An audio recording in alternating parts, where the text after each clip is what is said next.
So this wonderful opportunity has presented itself in my life, and it's a chance to lay out a grid in a way that I think I have asked for forever. And probably like many people in this room, when the actual opportunity to lay out the grid differently and to, it's not about the manifestation exactly. It's about creating the energy framework in which certain kinds of things that I value really deeply can occur with and for other people. And what I would like to ask Abraham and Jerry, because he always gave me the best linear answers ever, is what are the steps that we go through in laying out an energetic grid for ourselves that's meant to be a container of field? Well, it's easier than you know, because the piece that you forget, and everybody does to some degree, but hardworking people are the ones who forget it most often. And that is, do I want to do it? Does it feel fun? In other words, how does it feel in terms of my personal, is it something I want to do? Not something I should do, not something that needs to be done. Is it something I want to do? Does it make me, does my heart sing in the idea of the beginning steps? And if the answer to that is, I don't know, then it's too soon. Or if the answer is, no, I'm doing it because I should, then... That's a great question. That's perfect. I know what I want, which is the feeling of the hands in the clay. It is the feeling of communication. It is the feeling of unfolding. It is the feeling of the flow. It is the feeling of being with. It is the feeling of participating together in an expansion that's more than either of us. You know those games you play where you say, which thing here doesn't fit? The kids play the games. It's all the things in the picture and what thing doesn't fit. Communication was the thing that didn't fit in there. Because everything else was about feeling, but the communication is in the trying to explain it.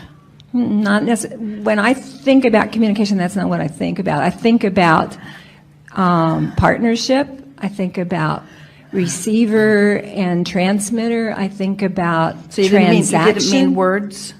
Doesn't have to be words. It's the feeling of it. So the question. So I know what I want, and what I don't know is, can I intentionally do work? I don't have another word for this. Can I take this opportunity and turn it into the things that I just am clear I want? Will this opportunity turn into what I want? Can I co-create with this opportunity for it to feel the way I want it to feel? But feel the difference in what we're guiding here, because as you identify the establishing of a vibrational grid, doesn't it fill itself in? Do you have to turn it into something? And if you have the feeling that you're going to have to do some of the turning it into something, then your grid isn't where you think it is or where you want it to be quite yet. That's okay. So this is the question about the grid. Is that... You understand what we're saying about the grid? In other words, it's the grid, it's that get it going general, going general, going general. The grid is knowing how I want to feel. I know how I want to feel. I don't know how I'm going to do it or when it's going to come or where it's going to come from or who's going to bring it, but I know how I want to feel when it gets there. I don't even need to define what gets there. I just know it's because I want to, in other words, I want to be of value. I want to be of assistance. I want people to find resolution in their interaction with me. I want it to be meaningful. I want it to be big. I want it to represent the bigness of what I've been working toward. I want it to be understood. I want it to be well received. I want it to feel comfortable as that unfolds.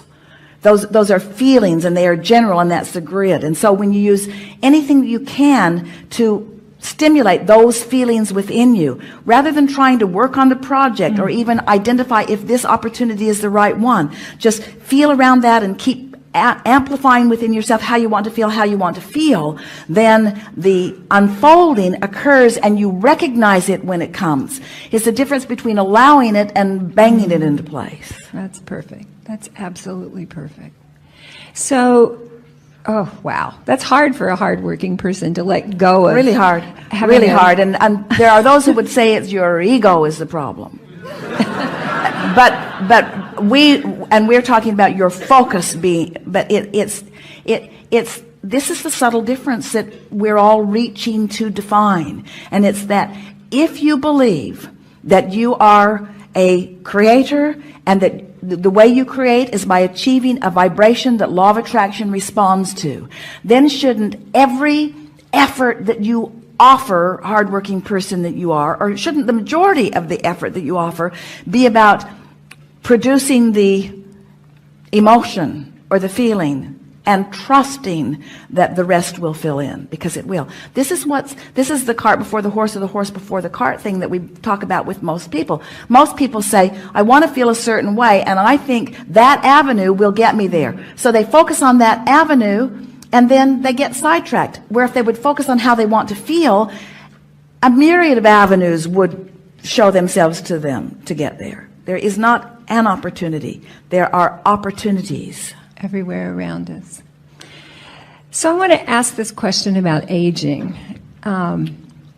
Is it just the habit of vibration and the habit of resistance that is what we experience as aging? And intention from non-physical. In other words, wanting exposure to in the same way that you brilliantly brought yet a third perspective to the name that had already been offered. Every phase of your life brings another perspective that adds a richness to the, and if you remained the same, that richness would not happen. It's varied perspective that adds to the richness of the whole, because from the source level, the grid is really well known. I can feel it. And I can feel it. And it can be filled in lots of different stages of life experience. So the attractive thing about this opportunity is it feels like it can be a new life stage. It can be, the 9th life, and I only thought there were going to be 3, so this has turned out really well and really scary and really wonderful. And well, it's some of those things, but some of that doesn't fit in the picture. In other words, well, the scariest part is confronting the closets to move. If you know what I mean. Remember Esther and her closets full of stuff.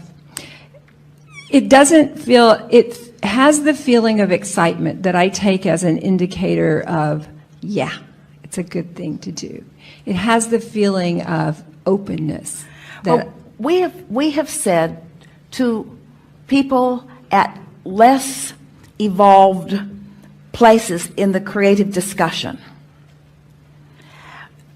play it out in your mind both ways and see which feels better. Make a decision to do it and live with that for 2 or 3 days and see how it feels. Make a decision not to do it and play it out for 3 or 4 days. But that was before we had the profound discussion about the vibrational emotional grid. In other words, you have enough knowledge about how you want to feel and why you want to feel the way you want to feel, that if you will just sit tight for a little while, the answer will express itself to you in undeniable terms.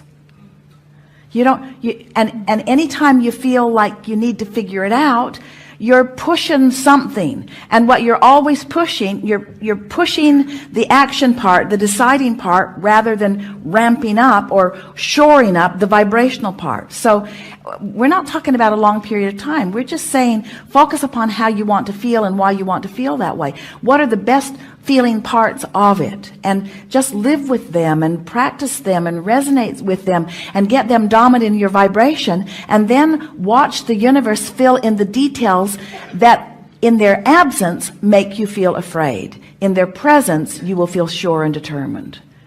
That's perfect. It is. Yeah. So I think about Jerry all the time. He was a really important person in my life.